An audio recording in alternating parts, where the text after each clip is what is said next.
Hi, my spookies. This is another episode of the famous paranormal event exposure series with Numa Reads.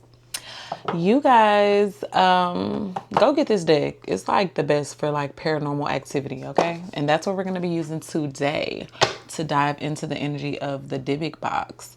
If any of you know about the Dybbuk box, it is a Jewish like prison cell for spirits or ghosts or entities, really a specific entity, a Dybbuk, which is like, you know, anger, aggression, like violent acts, anything that like turns you into being violent, it molds and combines into a Dybbuk entity.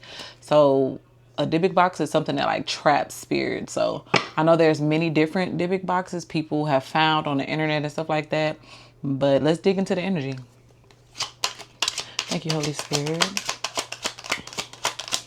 Give us some energy on the Dybbuk box. Give us some energy. Yeah, that's funny. Gin came out, a trapped gin in a bottle. Give me more energy on the Dybbuk box. Yeah, definitely. Gin, first card out. Come on. Like, just like, it's like, so genie bottles are considered like Dybbuk boxes, but just in another culture, you know? It's a force. The Dybbuk is a force that grants desires, but with a dangerous, scorching price. So people try to like contain it and put it in a bottle, in a box, somewhere where it can't get out. Like, and you see the engravings on the jar. That's giving me the same thing as like they have to put special incantations, special markings so that the volatile power is confined to that space. So definitely gives Dybbuk box right here. Yeah, EVP, like messages from the void. So something that can communicate like to these spirits, you know. That's probably why they kept them trapped in there, because they want to be able to communicate with them through the void. It says back rooms, like an infinite meaningless architecture. So these entities are inside of like a back room, low key. They're trapped, they're stuck. And this is what makes them more mad. It's because it makes the spirit, the entity that's inside, even more enraged, because they're lost in a repetitive, soul-crushing system. They can't get out. They can't have fun. They can't mess with other people. They can't play around. You know what I'm saying? So they're just stuck in those boxes. And that's one thing I'm gonna say about Jewish mysticism. Like, y'all better dig in, tap into Jewish mysticism. Stop playing. Like, my Christians who've been Christians all these years, tap into Jewish mysticism, because that's the basis. That's the basis. Okay. All right, guys. All right. So, okay. So I'm gonna say the gatekeeper, hat man, a barrier to progress. Yeah, it's like controlling. It's a barrier. It's keeping these energies in a barrier, like, so that they use them pretty much. It's like the people who put them in the box, yeah, it could be for safety too, but it's giving me a motive of like, they're asking for something. It says message, it says guardian, you know. It's like they want to be moved to a new level of awareness by paralyzing this dominant, terrifying presence. They want to paralyze it. They want to keep this terrifying presence like at their will, right? To like do its dirty work. It's giving, you see how this like hat man, it's a hat man in both images, to be completely honest with you. But it's like they want to be able to send these spirits out when they want to, though, to do its bidding when they want to.